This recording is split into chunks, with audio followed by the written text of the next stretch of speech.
नमस्कार दोस्तों, एक बार फिर से आपका स्वागत है हमारे यूट्यूब चैनल पे। मैं हूं अविनाश। दोस्तों, आगामी आने वाली प्रतियोगी परीक्षाओं को ध्यान में रखते हुए मैं लेकर के आ रहा हूं डेली करंट अफेयर्स के बहुत ही महत्वपूर्ण प्रश्नों को। तो आइए देखते हैं आज के क्या है महत्वपूर्ण प्रश्न। आज है 12 मई। कोरोना वायरस संक्रमण की प्रसार की रोकथाम के मद्देनज़र किस राज्य सरकार ने 10 मई से सार्वजनिक परिवहन निलंबित करने की घोषणा की है? ऑप्शन ए है बिहार, ऑप्शन बी है पंजाब, ऑप्शन सी है हिमाचल प्रदेश, ऑप्शन डी है इनमें से कोई नहीं। इसका सही जवाब होगा option C, Himachal Pradesh. Corona virus संक्रमण के प्रसार की रोकथाम के मद्देनज़र हिमाचल प्रदेश सरकार ने 10 मई से सार्वजनिक परिवहन निलंबित करने की घोषणा की है। बढ़ते हैं अगले प्रश्नों की तरफ। अगला प्रश्न है, हिंदुस्तानी व पाश्चात्य संगीत पर अच्छी पकड़ रखने वाले निम्न में से किस प्रसिद्ध संगीतकार का 93 वर्ष की उम्र में निधन हो गया है? ऑप्शन ए है राहुल सचदेवा, ऑप्शन बी है कमल वासुदेव, ऑप्शन सी है अमाल मलिक, ऑप्शन डी है वनराज भाटिया। इसका सही जवाब होगा ऑप्शन डी, वनराज भाटिया। बॉलीवुड के दिग्गज संगीतकार वनराज भाटिया का 7 मई की सुबह मुंबई में निधन हो गया। वह 93 साल के थे। वनराज भाटिया ने फिल्म 36 चौरंगी लेन, जाने भी दो यारों, तरंग, द्रोहकाल, अजूबा, बेटा, दामिनी, घातक, परदेस, चमेली और रूल्स प्यार का सुपरहिट फार्मूला के लिए म्यूजिक कंपोज किया था। बढ़ते हैं अगले प्रश्न की तरफ। अगला प्रश्न है, किस देश की पर्वतारोही कामी रीता शेरपा दुनिया की सबसे ऊंची चोटी माउंट एवरेस्ट पर 25 बार चढ़ने वाले दुनिया के पहले पर्वतारोही बन गए हैं? ऑप्शन ए है भूटान, ऑप्शन बी है श्रीलंका, ऑप्शन सी है नेपाल, ऑप्शन डी है भारत। इसका सही जवाब होगा ऑप्शन सी, नेपाल। नेपाल के 52 वर्षीय कामी रीता शेरपा 7 मई को 25वीं बार दुनिया की सबसे ऊंचे पर्वत माउंट एवरेस्ट की चोटी पर पहुंच गए। इस तरह उन्होंने इस पर्वत शिखर पर सबसे ज़्यादा बार पहुंचने का अपना ही रिकॉर्ड तोड़ दिया है। कामी रीता शेरपा ने 24वीं बार इस पर्वत शिखर को 2019 में फतह किया था। साल 2019 में वह एक महीने में 2 बार इस पर्वत शिखर पर चढ़ने में कामयाब रहे थे। वह सबसे पहले मई 1994 में माउंट एवरेस्ट की चोटी पर पहुंचे थे। बढ़ते हैं अगले प्रश्न की तरफ। अगला प्रश्न है, हाल ही में किस राज्य सरकार ने साहित्य के लिए प्रदान किए जाने वाले मनोज दास अंतर्राष्ट्रीय साहित्य पुरस्कार को शुरू करने की घोषणा की है? ऑप्शन ए है ओडिशा, ऑप्शन बी है बिहार, ऑप्शन सी है पंजाब, ऑप्शन डी है तमिलनाडु। इसका सही जवाब होगा ऑप्शन ए, ओडिशा। उड़ीसा सरकार ने साहित्य के लिए प्रदान किए जाने वाले मनोज दास अंतर्राष्ट्रीय साहित्य पुरस्कार को शुरू करने की घोषणा की है। बढ़ते हैं अगले प्रश्न की तरफ। अगला प्रश्न है, किस राज्य सरकार ने हाल ही में ग्लाइफोसेट पर पूर्ण प्रतिबंध लगा दिया है? ऑप्शन ए है बिहार, ऑप्शन बी है तेलंगाना, ऑप्शन सी है असम, ऑप्शन डी है कर्नाटक। इसका सही जवाब होगा ऑप्शन बी, तेलंगाना। तेलंगाना सरकार ने हाल ही में ग्लाइफोसेट पर पूर्ण प्रतिबंध लगा दिया है। ग्लाइफोसेट एक विवादास्पद खरपतवार नाशक है जो आमतौर पर कपास के खेतों में खरपतवार को मारने के लिए उपयोग किया जाता है। ग्लाइफोसेट के उपयोग पर प्रतिबंध है क्योंकि यह कैंसर कारक है। बढ़ते हैं अगले प्रश्न की तरफ। अगला प्रश्न है, हेमंत बिस्वा शर्मा को किस राज्य का मुख्यमंत्री नियुक्त किया गया है? ऑप्शन ए है तमिलनाडु, ऑप्शन बी है असम, ऑप्शन सी है गोवा, ऑप्शन डी है कर्नाटक। इसका सही जवाब होगा ऑप्शन बी, असम। असम में लगातार दूसरी बार बीजेपी के नेतृत्व में एनडीए की सरकार बनने के पीछे हेमंत बिस्वा शर्मा की ज़बरदस्त मेहनत बताई जाती है। हेमंत बिस्वा शर्मा का जन्म 1 फरवरी 1969 को हुआ था। साल 2001 से 2015 तक भारतीय राष्ट्रीय कांग्रेस के टिकट से असम के जलकुबारी निर्वाचन क्षेत्र से विधायक रहे। मई 2016 तक भारतीय जनता पार्टी के सदस्य के रूप में विधायक के रूप में सेवा की है। बढ़ते हैं अगले प्रश्न की तरफ। अगला प्रश्न है, सऊदी अरब ने हाल ही में भारत और किस देश से मसले सुलझाने के लिए वार्ता का आह्वान किया है? ऑप्शन ए है पाकिस्तान, ऑप्शन बी है नेपाल, ऑप्शन सी है चीन, ऑप्शन डी है बांग्लादेश। इसका सही जवाब होगा ऑप्शन ए पाकिस्तान। सऊदी अरब ने हाल ही में भारत और पाकिस्तान के बीच कश्मीर समेत लंबित मुद्दों को सुलझाने के लिए वार्ता के महत्व पर जोर दिया है। पाकिस्तान के विदेश मंत्रालय के प्रधानमंत्री इमरान खान और सऊदी अरब के युवराज क्राउन प्रिंस मोहम्मद बिन सलमान के बीच हुई उच्च स्तरीय वार्ता के बाद एक संयुक्त बयान जारी किया। इस पर दोनों देश के बीच सहमति बनी है। बढ़ते हैं अगले प्रश्न की तरफ। अगला प्रश्न है विश्व प्रवासी पक्षी दिवस वर्ल्ड माइग्रेटरी बर्ड डे निम्न में से किस दिन मनाया जाता है? विश्व प्रवासी पक्षी दिवस वर्ल्ड माइग्रेटरी बर्ड डे किस दिन मनाया जाता है? ऑप्शन ए है 10 जनवरी, ऑप्शन बी है 12 मार्च, ऑप्शन सी है 20 अप्रैल, ऑप्शन डी है 8 मई। इसका सही जवाब होगा ऑप्शन डी 8 मई। हर साल 8 मई को दुनिया भर में वर्ल्ड माइग्रेटरी बर्ड डे यानी विश्व प्रवासी पक्षी दिवस मनाया जाता है। इस दिन को मनाए जाने का उद्देश्य प्रवासी पक्षियों के बारे में जागरूकता बढ़ाना है और उनके संरक्षण के लिए जरूरी अंतर्राष्ट्रीय सहयोग के महत्व के बारे में देशों को जागरूक करना है। इस बार विश्व प्रवासी पक्षी दिवस 2021 का विषय सिंग फ्लाई सोर लाइक अ बर्ड है। बढ़ते हैं अगले प्रश्न की तरफ। अगला प्रश्न है हाल ही में किस संगठन ने भोजन संकट पर वैश्विक रिपोर्ट 2021 जारी की है? ऑप्शन ए है बेहतर पोषण के लिए वैश्विक गठबंधन, ऑप्शन बी है खाद्य संकट के खिलाफ वैश्विक नेटवर्क, ऑप्शन सी है अंतर्राष्ट्रीय पोषण फाउंडेशन, ऑप्शन डी है अंतर्राष्ट्रीय खाद्य नीति अनुसंधान संस्थान। इसका सही जवाब होगा ऑप्शन बी खाद्य संकट के खिलाफ वैश्विक नेटवर्क। खाद्य संकट पर वैश्विक रिपोर्ट 2021 को खाद्य संकट के खिलाफ वैश्विक नेटवर्क GNFC के द्वारा जारी किया गया है। यह रिपोर्ट 2020 में 155 मिलियन लोगों द्वारा अनुभव की गई तीव्र खाद्य असुरक्षा को रेखांकित करती है। बढ़ते हैं अगले प्रश्न की तरफ। अगला प्रश्न है हाल ही में किस संगठन ने चेकमेट कोविड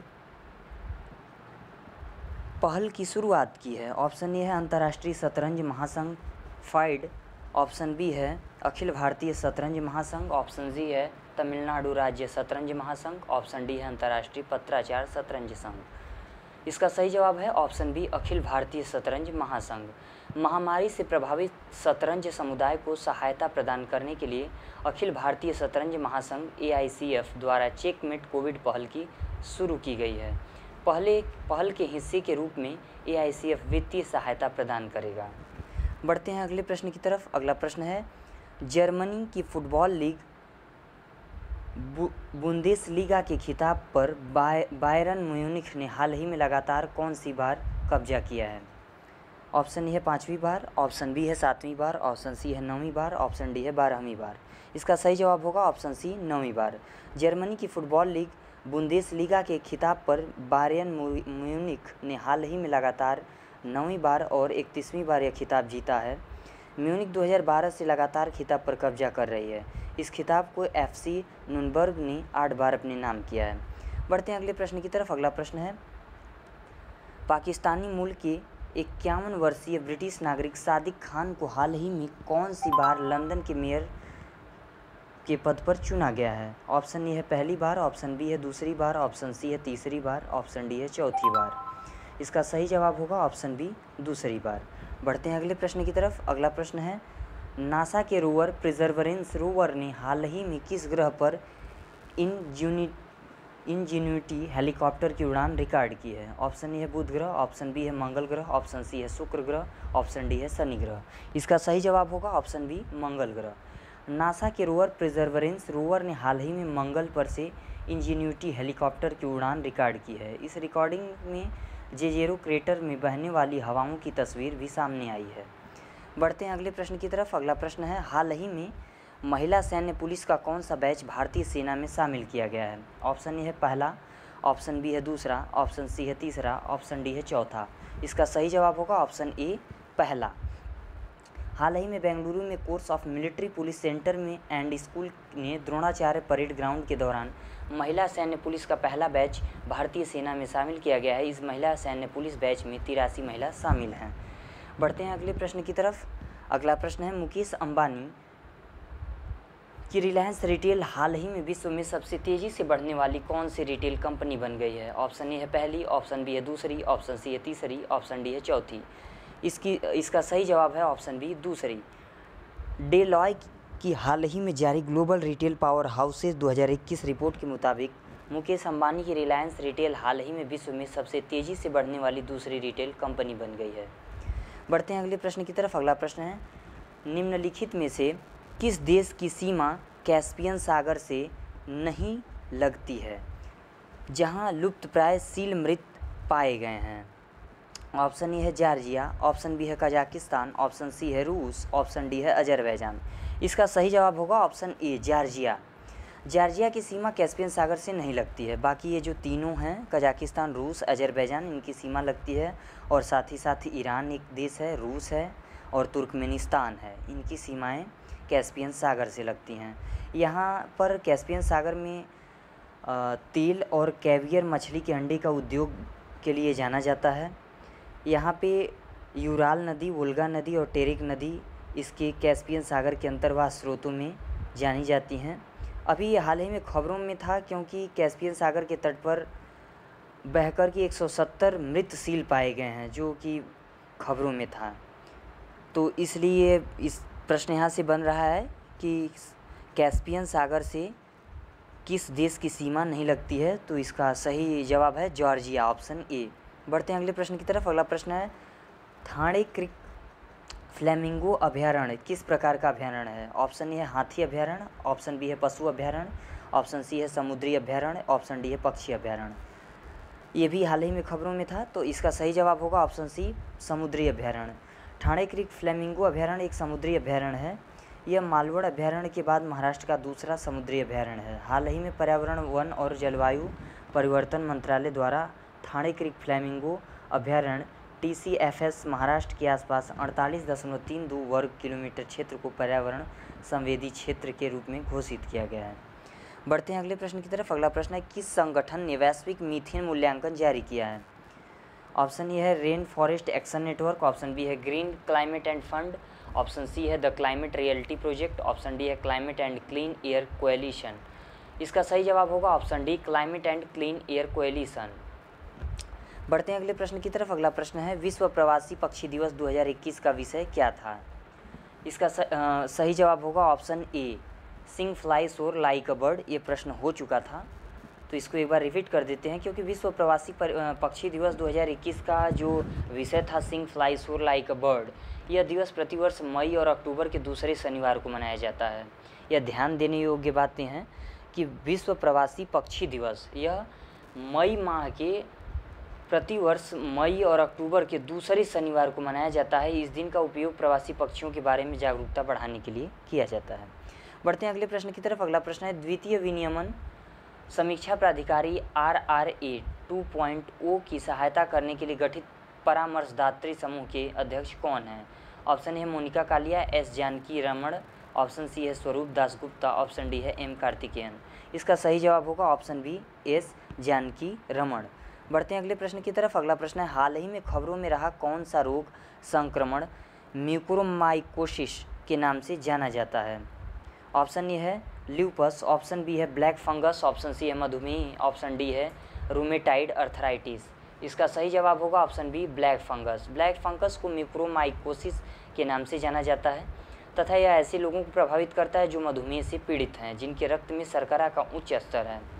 बढ़ते हैं अगले प्रश्न की तरफ। अगला प्रश्न है, किस संगठन ने 2-डीऑक्सीडिक्लोकस 2DG पर आधारित एंटी कोविड दवा विकसित की है? ऑप्शन ए है DRDO, ऑप्शन बी है इसरो, ऑप्शन सी है भारतीय विज्ञान संस्थान, ऑप्शन डी है भारतीय चिकित्सा अनुसंधान परिषद। हाल ही में ये खबरों में रहा क्योंकि कोविड बहुत तेज़ी से फैलता जा रहा है, तो आप लोग अपने घरों में रहें और मास्क का प्रयोग करें, बार बार अपने हाथ को सैनिटाइज करें। इसका सही जवाब होगा option A DRDO।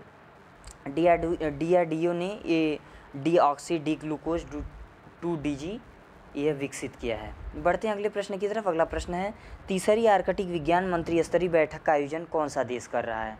Option A है UK, ऑप्शन बी है जापान, ऑप्शन सी है आयरलैंड, ऑप्शन डी है रूस। इसका सही जवाब होगा ऑप्शन बी जापान। बढ़ते हैं अगले प्रश्न की तरफ। अगला प्रश्न है, सर्वोच्च न्यायालय के द्वारा ऑक्सीजन आपूर्ति में सुधार लाने के लिए गठित राष्ट्रीय कार्यबल में कितने सदस्य हैं? ऑप्शन ए है 5, ऑप्शन बी है 8, ऑप्शन सी है 10, ऑप्शन डी है 12। इसका सही जवाब होगा ऑप्शन डी 12। बढ़ते हैं अगले प्रश्न की तरफ। कितने वर्षीय उभरती एस्ट्रोनॉट एलिजाबेथ नॉर्मन का बनाया गया स्टिकर एस्ट्रोलीज लैब कैप्सूल में रखकर चांद पर भेजा जाएगा? ऑप्शन ए है 5 वर्षीय, ऑप्शन बी है 7 वर्षीय, ऑप्शन सी है 9 वर्षीय, ऑप्शन डी है 12 वर्षीय। इसका सही जवाब होगा ऑप्शन बी 7 वर्षीय। हाल ही में 7 वर्षीय उभरती एस्ट्रोनॉट एलिजाबेथ नॉर्मन का बनाया गया स्टिकर एस्ट्रोलीज लैब कैप्सूल में रखकर चांद पर भेजा जाएगा। वे विश्व की पहली बच्ची हैं जिसकी बनाई चीज़ चांद पर जाएगी।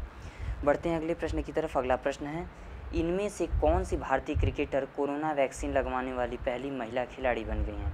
ऑप्शन ए है स्मृति मंधाना, ऑप्शन बी है मंजू शर्मा, ऑप्शन सी है नीलिमा जोगलेकर, ऑप्शन डी है गार्गी बनर्जी। इसका सही जवाब होगा ऑप्शन ए स्मृति मंधाना। बढ़ते हैं अगले प्रश्न की तरफ। अगला प्रश्न है, 12 मई को विश्व भर में कौन सा दिवस मनाया जाता है? ऑप्शन ए है अंतर्राष्ट्रीय डाक दिवस, ऑप्शन बी है अंतर्राष्ट्रीय विज्ञान दिवस, ऑप्शन सी है अंतर्राष्ट्रीय महिला सुरक्षा दिवस, ऑप्शन डी है अंतर्राष्ट्रीय नर्स दिवस। इसका सही जवाब होगा ऑप्शन डी अंतर्राष्ट्रीय नर्स दिवस। 12 मई को विश्व भर में अंतर्राष्ट्रीय नर्स दिवस मनाया जाता है। यह दिवस नोबल नर्सिंग सेवा की शुरुआत करने वाली फ्लोरेंस नाइटिंगेल के जन्मदिवस पर मनाया जाता है। बढ़ते हैं अगले प्रश्न की तरफ। अगला प्रश्न है, हर घर जल के लक्ष्य को प्राप्त करने वाला पुडुचेरी हाल ही में कौन सा केंद्र शासित प्रदेश बन गया है? ऑप्शन ए है पहला, ऑप्शन बी है दूसरा, ऑप्शन सी है तीसरा, ऑप्शन डी है चौथा। इसका सही जवाब होगा ऑप्शन डी चौथा। पुडुचेरी हाल ही में हर घर जल के लक्ष्य को प्राप्त करने वाला चौथा केंद्र शासित प्रदेश बन गया है। पुडुचेरी से पहले गोवा है, तेलंगाना है, अंडमान और निकोबार यह लक्ष्य प्राप्त कर चुके हैं। बढ़ते हैं अगले प्रश्न की तरफ। अगला प्रश्न है, ऑक्सीजन एक्सप्रेस ने हाल ही में एक दिन में कितनी मीट्रिक टन तरल मेडिकल ऑक्सीजन की आपूर्ति करने का रिकॉर्ड बनाया है? ऑप्शन ए है 531 मीट्रिक टन, ऑप्शन बी है 631 मीट्रिक टन, ऑप्शन सी है 731 मीट्रिक टन, ऑप्शन डी है 831 मीट्रिक टन। इसका सही जवाब होगा option D 831 metric ton. Oxygen express ने हाल ही में एक दिन में 831 मीट्रिक टन तरल मेडिकल ऑक्सीजन की आपूर्ति करने का रिकॉर्ड बनाया है। भारतीय रेलवे ने हाल ही में 295 टैंकरों में 4700 मीट्रिक टन से अधिक तरल चिकित्सा ऑक्सीजन की आपूर्ति की है। बढ़ते हैं अगले प्रश्न की तरफ। अगला प्रश्न है, नीति आयोग और किस कंपनी ने हाल ही में कनेक्टेड कॉमर्स नाम से एक रिपोर्ट जारी की है? ऑप्शन ए है अडानी ग्रुप, ऑप्शन बी है मास्टर कार्ड, ऑप्शन सी है रिलायंस इंडस्ट्रीज़, ऑप्शन डी है बजाज। इसका सही जवाब होगा ऑप्शन बी मास्टर कार्ड। बढ़ते हैं अगले प्रश्न की तरफ। अगला प्रश्न है, निम्न में से किस देश के फूड एंड ड्रग एडमिनिस्ट्रेशन ने 12 से 15 साल के बच्चों के लिए फाइजर बायोएनटेक की कोरोना वैक्सीन को मंजूरी दे दी है? ऑप्शन ए है जापान, ऑप्शन बी है अमेरिका, ऑप्शन सी है ऑस्ट्रेलिया, ऑप्शन डी है चीन। इसका सही जवाब होगा ऑप्शन बी अमेरिका। अमेरिका के फूड एंड ड्रग एडमिनिस्ट्रेशन ने हाल ही में 12 से 15 साल के बच्चों के लिए फाइजर बायोएनटेक की कोरोना वैक्सीन को मंजूरी दे दी है। यह वैक्सीन अब तक 16 साल से ज़्यादा उम्र वालों को लगाई जा रही थी। दोस्तों, आज का डेली करंट अफेयर्स यहीं समाप्त होता है। मैं आशा करता हूँ कि ये वीडियो आपको ज़्यादा से ज़्यादा लाइक करेंगे, इसको शेयर करेंगे, सब्सक्राइब करेंगे। आपको यह पसंद आई होगी वीडियो, अपने दोस्तों में इसको शेयर करिए। Okay, thank you.